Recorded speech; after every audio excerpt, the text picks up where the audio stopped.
Dilnoza ertalab uyg'onganida yotoqxonadagi havo og'ir edi. Rustam yonida uxlab yotardi, uning nafasi og'ir, qoli esa uning beliga oralgan edi. U sekin o'rnidan turdi, oyoqlarini yerga qo'ydi va derazaga qaradi. Tashqarida Toshkentning erta tongi jimjit, ko'chalarda hali odamlar kam. U oshxonaga bordi, choy qo'ydi va o'zini deraza oldidagi stulga tashladi.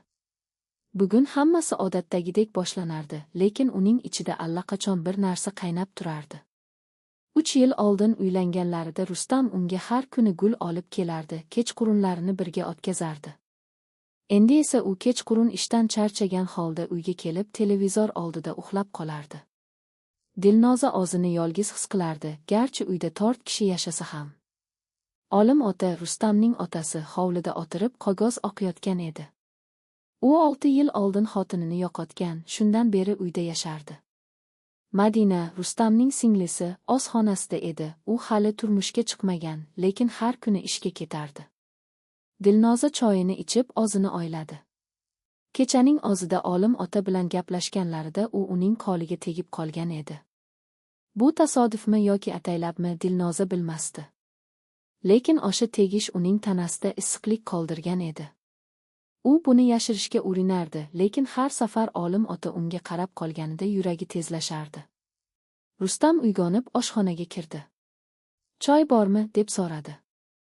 Dilnoza javob berdi, lekin uning ovozi siniq chiqdi. Rustam sezmadi. U nonushta qilib ishga ketishga tayyorlandi.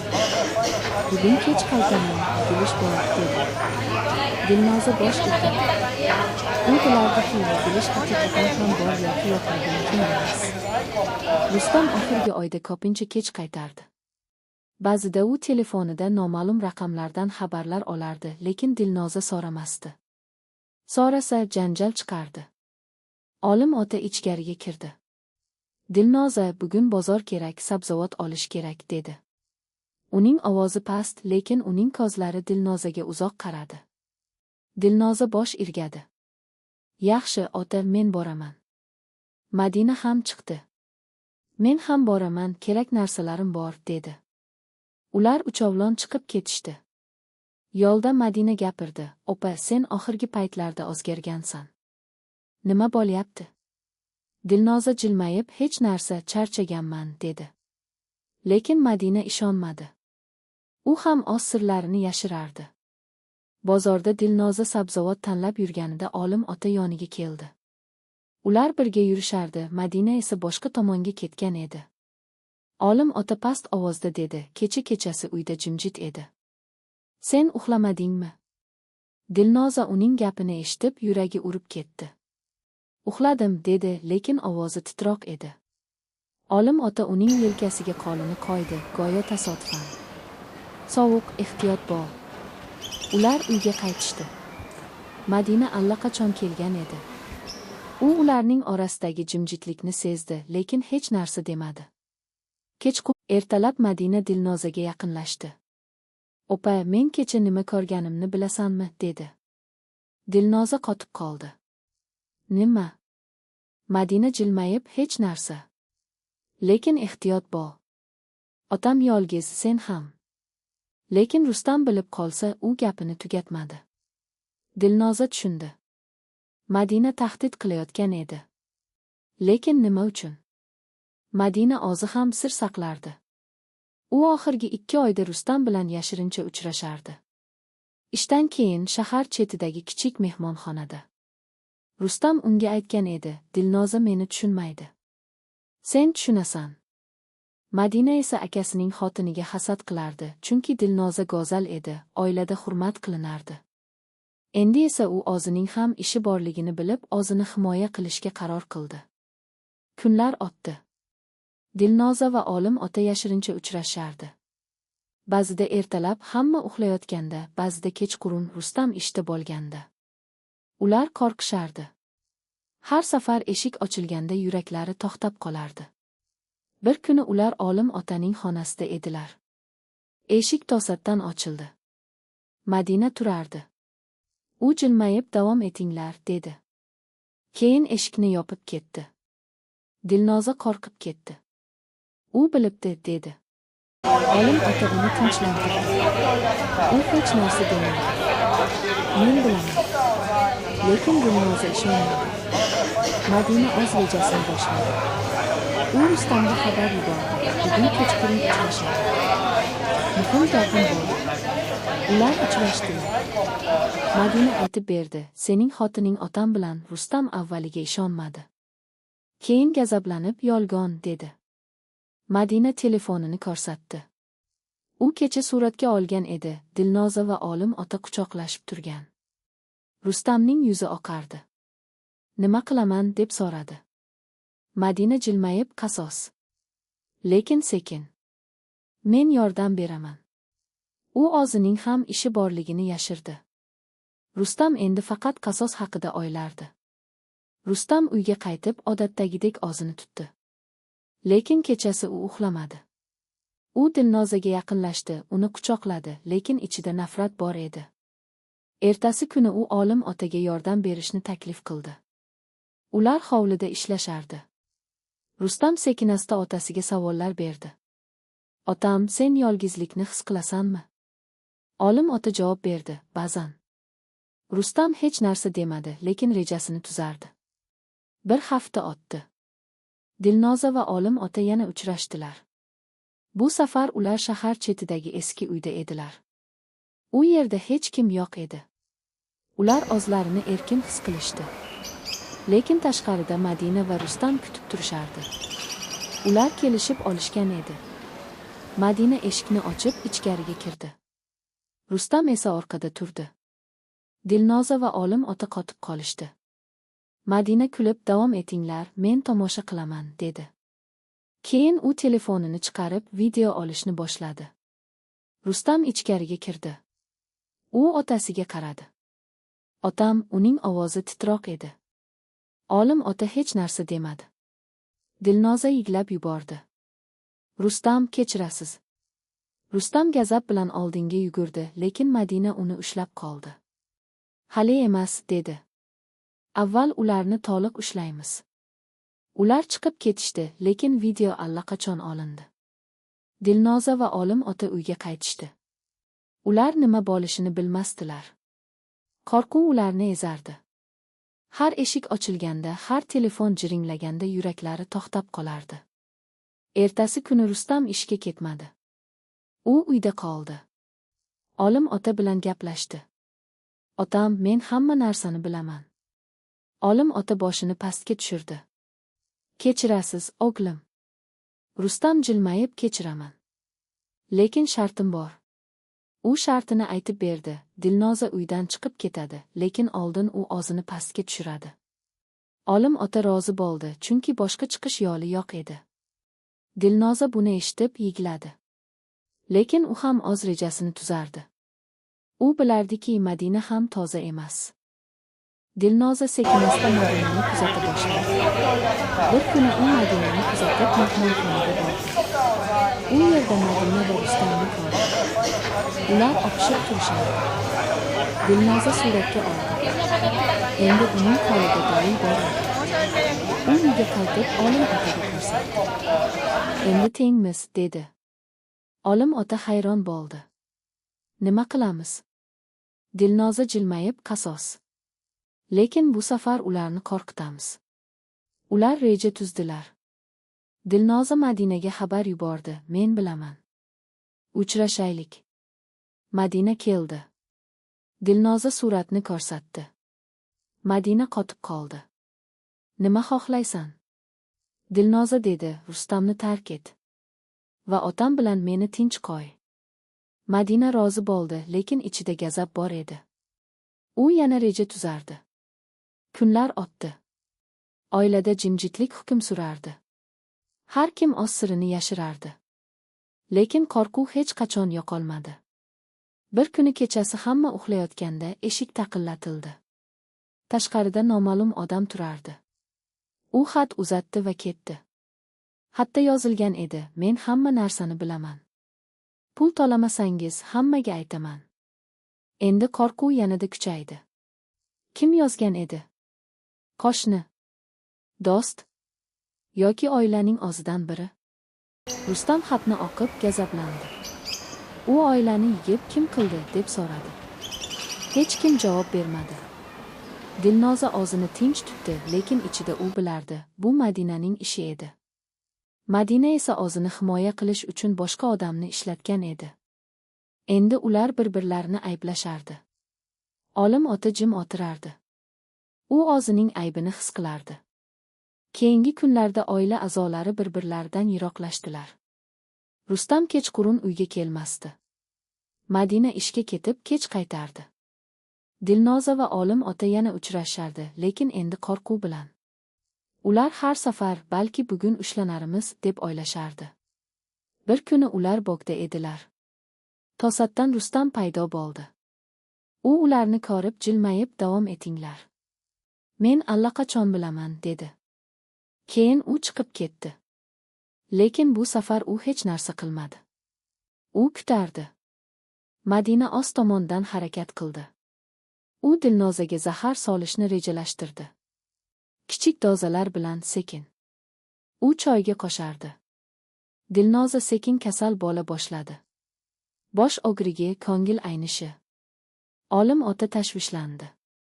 U shifokorga olib bordi, lekin hech narsa topilmadi. Dilnoza tushundi. U Madinani kuzatib, bir kuni uni ushlab qoldi. Sen meni o'ldirmoqchimisan deb so'radi. Madina inkor qildi, lekin Dilnoza uning qo'lidagi shishani oldi. Endi u ham dalilga ega edi. Qasos yanada chuqurlashdi. Rustam otasini ishdan bo'shatishga urinadi. U do'stlariga aytadi, otam qarib qoldi, ishlay olmaydi. Olim ota bilib qoldi. U oqliga qarshi chiqdi. Sen meni yo'qotmoqchimisan?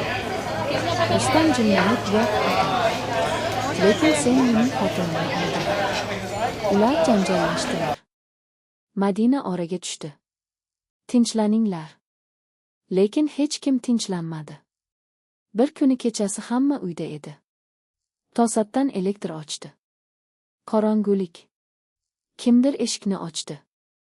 Keyin yopdi. Hamma qo'rqib ketdi. Kim edi? Dilnoza sham yoqdi.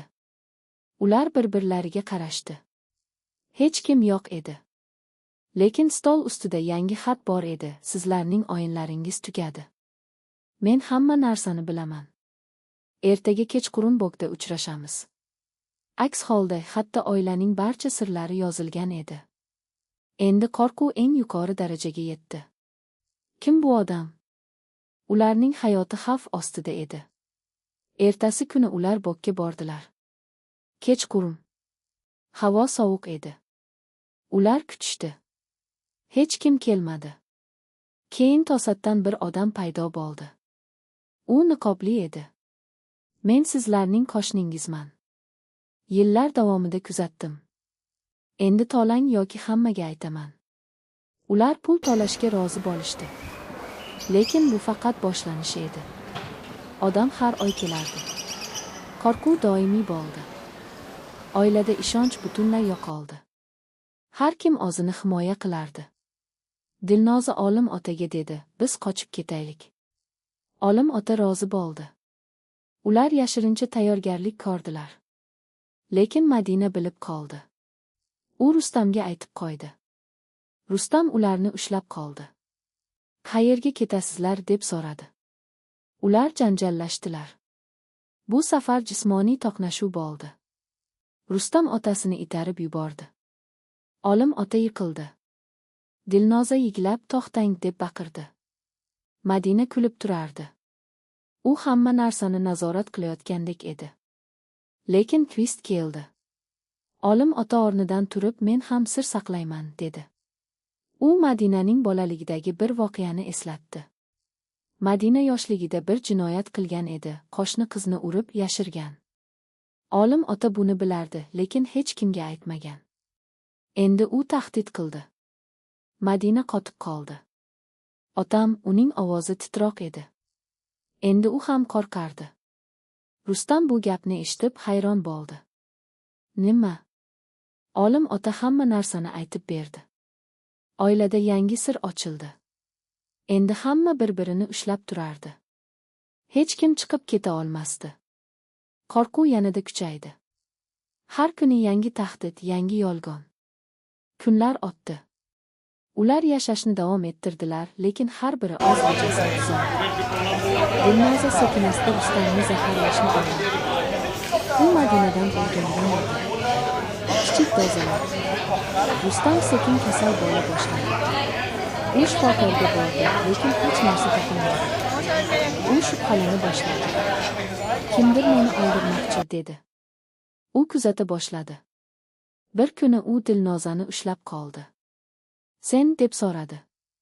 Dilnoza inkor qildi, lekin uning ko'zlarida qo'rquv bor edi. Olim ota bu orada Madinani nazorat qilardi.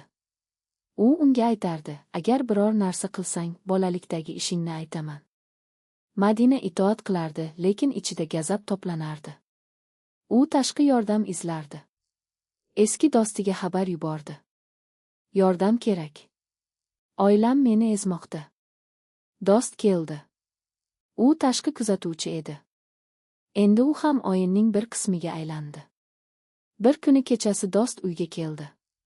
U niqobsiz edi. Men yordam beraman, dedi. Lekin aslida u pul olish uchun kelgan edi.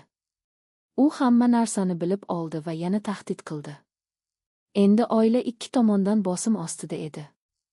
Qo'rquv ularni aqldan ozdirardi. Rustam bir kuni kechasi uxlay olmasdi. U o'rnidan turib oshxonaga bordi. U yerda Dilnoza va olim ota o'tirishardi. Ular gaplashayotgan edilar. Rustam eshitib qoldi. Biz qochib ketamiz. Madinani ham, Rustamni ham tashlab u gazablanib ichkariga kirdi. Sizlar, u hujum qildi. Jang boshlandi. Idishlar sinib ketdi. Madina uyg'onib chiqib keldi. U ham aralashdi. Ular bir-birlarini urishardi. Qon oqdi. Qo'shnilar eshitib militsiya chaqirdilar. Militsiya kelganda hamma tinchlanib yolg'on gapirishdi. Oilaviy janjal dedilar. Lekin militsiya shubhalandi. Ular so'roq qildilar. Har kim o'z versiyasini aytardi. Dilnoza olim otani himoya qildi. Rustam Madinani. Lekin dalillar bor edi, videolar, suratlar, xatlar. Militsiya ularni topdi. Endi ish jiddiylashdi. Sud boshlandi. Oilaviy sirlar ochildi. Cheating, qasos, zahar, tahdid, hammasi. Jamoatchilik bilib qoldi. Uyga qaytganda hamma ularni ko'zdan kechirardi. Qo'rquv endi tashqi edi. Kimdir ularni o'ldirishni rejalashtirishi mumkin edi. Lekin twist yana keldi. Sud jarayonida yangi guvoh paydo bo'ldi. U olim otaning eski do'sti edi. U aytib berdi, olim yillar oldin o'z xotinini o'ldirgan. Men bilaman. Hamma hayron bo'ldi. Olim ota inkor qildi, lekin dalillar bor edi. Endi u ham qamoqqa olinishi mumkin edi. Oilada yangi vahima. Dilnoza olim otani himoya qilishga qaror qildi. U yolg'on guvohlik berdi. Rustam esa otasiga qarshi chiqdi. Madina o'zini qutqarish uchun hamma narsani sotardi. U sudda aytib berdi, men faqat qurbon edim. Ular meni majbur qildilar. Lekin hech kim ishonmadi. Sud tugagach olim ota qamoqqa olindi. Dilnoza yolg'iz qoldi. Rustam uydan chiqib ketdi. Madina ham ketdi. Lekin qo'rquv qoldi. Chunki tashqi odam hali ham bor edi. U xat yozishda davom etardi. Olim ketdi, lekin sen qolding. Tola. Dilnoza endi yolg'iz edi. U nima qilishni bilmasdi. U sekinasida yangi reja tuzdi. U Madinani topib, uni tahdid qildi. Qaytib kel, aks holda sening siringni aytaman. Madina qaytib keldi. Ular birga yashay boshladilar. Lekin ishonch yo'q edi. Har kuni yangi yolg'on, yangi qo'rquv. Rustam ba'zan kelib ularni kuzatardi. U o'z qasosini olishni xohlardi. Bir kuni kechasi Rustam uyga kirdi. U qurol olib kelgan edi. Endi tugatamiz, dedi. Dilnoza va Madina qo'rqib ketishdi. Jang boshlandi. Bu safar jiddiy. Qon oqdi. Qo'shnilar yana militsiya chaqirdilar. Lekin bu safar kech edi. Rustam yarador bo'ldi. U kasalxonaga olib ketildi. Dilnoza va Madina hibsga olindi. Qamoqxonada ular birga edilar. Ular gaplashdilar. Nima uchun bunday bo'ldi deb so'radi Dilnoza. Madina jilmayib, chunki biz hammamiz ochko'z edik. Ular o'tmishni esladilar. Qanday boshlagan edilar, qanday chuqurlashgan. Endi esa hammasi tugagan edi. Lekin yo'q. Chunki tashqi odam hali ham bor edi. U ularning oilasini yo'q qilishni xohlardi. Vaqt o'tdi. Olim ota qamoqda oldi. Rasmiy sabab yurak. Lekin Dilnoza bilardi, bu qasos edi. Rustam tuzaldi, lekin u o'zgargan edi. U yangi hayot boshladi, lekin ba'zan kechalari uyg'onib o'tmishni eslardi. Madina ozodlikka chiqdi, lekin u hech qachon tinchlanmadi. Har kecha u qo'rqib uxlar edi. Kimdir uni kuzatayotgandek. Dilnoza ham ozodlikka chiqdi. U yolg'iz yashardi. Bir kuni kechasi eshik taqillatildi. Tashqarida niqobli odam turardi. Men hali ham shu yerdaman, dedi. U ichkariga kirdi. Dilnoza nima bo'lishini bilmasdi. Qo'rquv yana qaytdi. U yiglab, nima xohlaysan deb so'radi. Odam jilmayib, hammasi. Sizlarning oilangiz mening oyinim edi. Endi tugataman. U qurolni chiqardi. Dilnoza orqaga chekindi. Lekin to'satdan eshik ochildi. Madina kirdi. U ham qurol olib kelgan edi. Men bilardim sen kelasan, dedi. Ular bir-birlariga qarashdi. Jang boshlandi. Bu safar oxirgi edi. Qon oqdi. Kim yutganini hech kim bilmasdi. Chunki ertalab qo'shnilar kelganda uy bo'sh edi. Faqat qon izlari bor edi. Oiladan hech kim qolmadi. Faqat sirlari qoldi. Va qo'rquv kimdir hali ham kuzatayotgandek. Lekin aslida hamma narsa boshqacha edi. Tashqi odam, u aslida olim otaning o'g'li edi, yashirin. U yillar oldin oiladan chiqarib yuborilgan. U qasos olgan edi. Endi u tinch edi. Lekin ba'zan kechalari u o'ylardi, balki men ham xato qildim. Lekin kech edi. Hamma narsa tugagan edi. Faqat yolg'on va qo'rquv qoldi. Ularning hikoyasi esa shu yerda tugadi, lekin kimdir hali ham bilib qo'rqib yurardi. Chunki oilaviy sirlar hech qachon to'liq olmaydi. Ular yashaydi, kutadi va bir kun yana qaytadi. Rustam kasalxonadan chiqqach, yangi shaharga ko'chib ketdi. U ism o'zgartirdi. Lekin kechalari u tush ko'rardi, otasi, xotini, singlisi. Ular uni chaqirishardi. U uyg'onib yiglardi. Bir kuni u eski uyga qaytib keldi. U yerda hech kim yo'q edi. Faqat chang va esdaliklar. U o'tirib o'tmishni o'yladi. Qanday boshlagan edilar, qanday yo'qolgan. U o'zini aybladi. Lekin hech narsa o'zgarmasdi. Madina esa boshqa shaharda yashardi. U ishlardi, lekin har kuni orqasiga qarardi. Kimdir kuzatayotgandek. Bir kuni u do'konga kirganda niqobli odamni ko'rdi. U qochib ketdi. Lekin odam uni ta'qib qildi. U yiglab, nima xohlaysan deb so'radi. Odam jilmayib, hech narsa. Faqat eslatish. Sizlarning oilangiz hali ham yashaydi mening xotiramda. U ketdi. Madina yiqilib yigladi. U tushundi, qasos hech qachon tugamaydi. Dilnoza esa o'zini topa olmadi. U bir kuni daryo bo'yiga bordi. U o'ylardi, sakrashmi yoki yashashmi. U sakramadi. U qaytib keldi. Lekin hayoti bo'sh edi. Bir kuni u eski do'stiga uchrashdi. Do'st aytib berdi, sen o'zgargansan. Dilnoza jilmayib, ha. Chunki men hamma narsani yo'qotdim. Ular gaplashdilar. Lekin Dilnoza hech narsa aytmadi. Sirlar uniki edi. Vaqt o'tdi. Yillar o'tdi. Oiladan hech kim qolmadi. Lekin shaharda ba'zan odamlar gapirishardi. O'sha oila ularning sirlari, bolalar qo'rqib kechalari uxlamasdi. Chunki hikoya yashardi. Va ba'zida kechalari eshiklar taqillatilardi, xatlar kelardi. Kimdir hali ham o'yin o'ynardi. Kimdir hali ham qo'rqardi. Chunki Chiating, qasos, twistlar ular hech qachon to'liq olmaydi. Ular yashaydi, kutadi va bir kun yana kimnidir ezadi. Rustam bir kuni kechasi uyga qaytib kelayotganda telefoniga xabar oldi. Noma'lum raqam. Men bilaman. Sen hali ham yashayapsan. Lekin uzoq emas.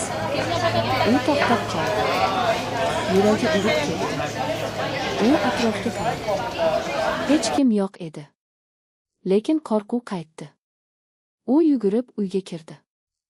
Eshikni yopdi. Lekin ichida u bilardi, bu tugamaydi. Hech qachon. Madina ishda o'tirganida stoliga xat qo'yildi. U ochib o'qidi. Sening otang oldi, lekin sen qolding. Tola yoki u yirtib tashladi. Lekin qo'rqardi. U ishdan ketib uyga yugurdi. U yerda hech kim yo'q edi. Lekin deraza ochiq edi. Kimdir kirgan edi. U yiglab ket deb baqirdi. Lekin javob yo'q edi. Faqat jimjitlik.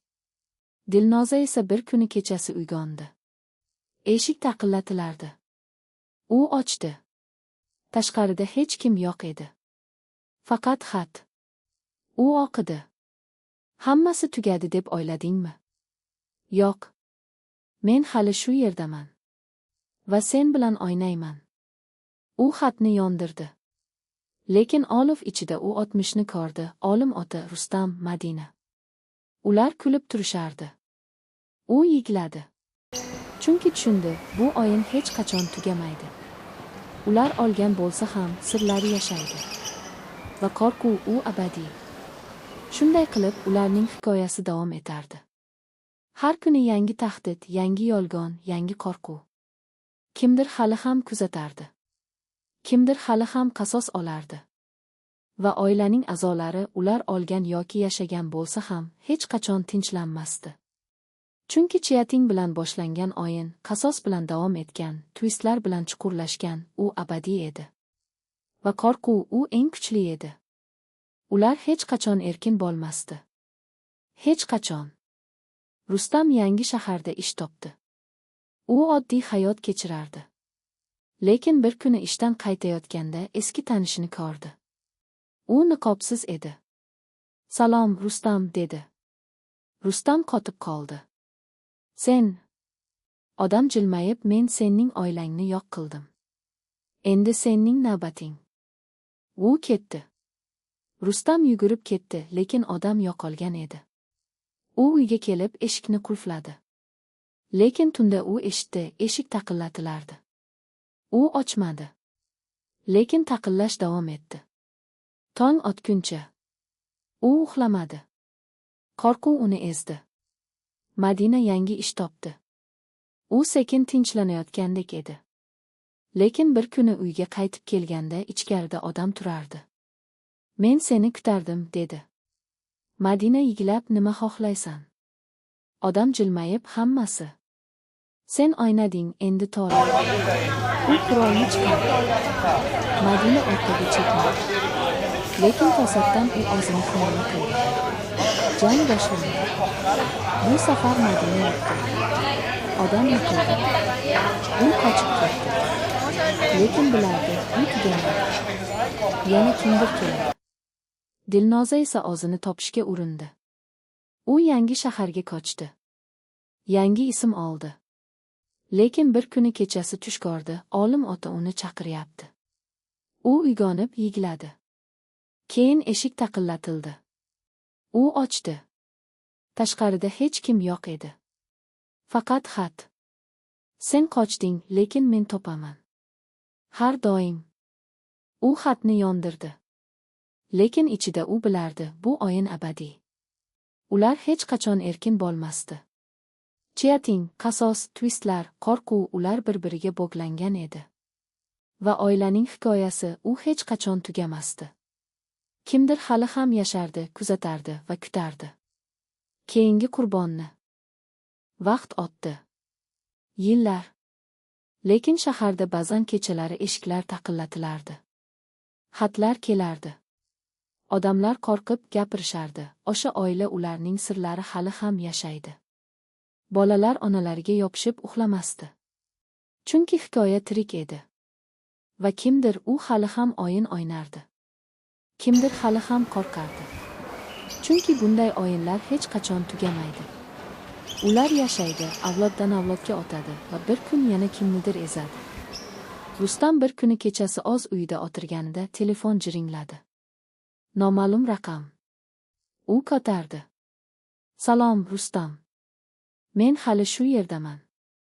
Sen esa hali ham yashayapsan. Lekin uzoq emas. U telefonni tashladi. Yuragi urib ketdi.